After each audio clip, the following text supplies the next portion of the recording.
right now in the city of Rabat. Just in front of the biggest train station in Rabat. I'm with a journalist, and she's going to introduce herself to us, and as she talks about tomorrow's game between Nigeria and Morocco. Please, what's your name? Selena Sykes. Where are you from? I'm originally from London in the UK, but I live in Paris now. Okay, so you've been watching all the games. And tomorrow is the big one, the semi-final game between the Atlas Lions of Morocco and the Super Eagles of Nigeria. Tell us, what are your thoughts? What are you doing? What are my thoughts? I think it's going to be a tough one because I think even though we said each time that each team will have a tough task, they ended up being very dominant in both their quarterfinals. I don't think they were truly tested for Algeria, for Nigeria, or for Cameroon against Morocco. I don't think either really had a massive challenge yet, so tomorrow will be interesting. And obviously you have the best defence, Morocco, who've only conceded 1 goal, against the best attack, which is Nigeria, who scored 14 goals. So it'll be interesting to see how that dynamic plays out between these two teams, who obviously have very different strengths in the competition so far. So what are the players you'll be watching out for tomorrow's game? On the side of Morocco and on the side of the Nigeria? For Morocco, it has to be Brahim Diaz with 5 goals so far in the competition, 1 in each match. If he scores again tomorrow, he'll break a record. He'll have become the first player to score in 6 consecutive matches and AFCON.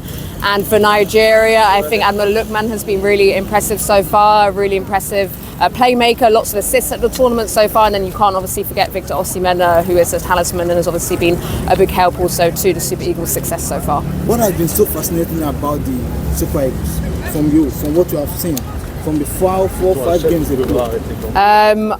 I've only managed to see them in their last game because obviously in based elsewhere and we've been based in Rabat, but I think it's really impressive to see how they've managed to kind of brush aside everything that happened in the World Cup qualifications and how badly that went for them. They've managed to come to this AFCON and regroup and be really impressive, and I think it's obviously helped to have management now who know what they're doing, and it seems like a lot more of what's the word I'm thinking of a together. The group is very much together, playing a lot better. And seems to have kind of brushed aside what happened during the World Cup qualifications. But yeah, the attack very impressive for Nigeria. When you look at the World Cup qualifiers and the kind of form, the kind of display they've made in this tournament compared to the World Cup qualifiers, are you not shocked that what really happened concerning this team, Super Eagles? Am I not shocked that? Are you shocked? Are you not shocked that the same thing that has struggled to qualify for the World Cup is very amazing? It's crazy. It's crazy that they didn't qualify for the World Cup. I don't really know what happened. I think it was a lot to do with management and things behind the scenes. And yeah, the way they've played at this AFCON has been really impressive so far, especially up front. Yeah, it's crazy that they've not qualified for the World Cup, but that's what happens sometimes, and maybe they can win AFCON to make up for that. Okay, but there's a protest already. The NFF, Nigerian Football Federation, protested against Congo. They said some of the players they use for the playoff do not go through they're not really eligible.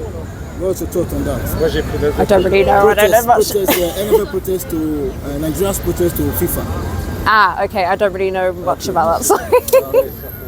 So on your final thoughts, what has been the organisation so far compared to Euros, compared to the World Cup? I think for me, I've covered a lot of Euros in Europe, and obviously done a lot of football in Europe, and I think this is very much on a kind of level with Europe. This is my first AFCON in person, but I've covered a lot back in Paris in the studio, and yeah, it's been really well organised. So yeah, been very impressed with the organisation.